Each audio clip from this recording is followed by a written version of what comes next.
আমি ওই ব্যক্তিকে জান্নাতের আঙ্গিনায় একটা ঘরের গ্যারান্টি দেই যে ব্যক্তি তর্ক করার সময় নিজে হক এটা জেনেও সে তর্ক থামিয়ে দেয়। অনেক সময় হয় না, অনেকে পায়ে পাড়া দিয়ে ঝগড়া করতে আসে, এরকম আছে না নাই? আপনি চুপচাপ দেখবেন একটা বাজে কমেন্টস করতেছে, আবার কমেন্টের নিচে কমেন্ট, আবার গালি, হ্যাঁ আছে না এরকম? বিষ্ণু বলেন নিজে হক এটা জানার পরেও আর যাতে তর্ক না বাড়ে, যে তর্ক থামিয়ে দেয় জান্নাতের আঙ্গিনায় তাকে আমি একটা ঘরের গ্যারান্টি দেই। وببيت في وسط الجنة لمن ترك الكذب وإن كان مازحا।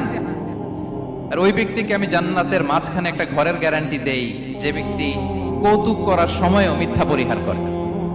করতেছে কৌতুক, ফান করতেছে, আর হি ইজ কিডিং, পান করে, কৌতুক করে, কিন্তু কৌতুকের সময়ও সে মিথ্যা বলে না।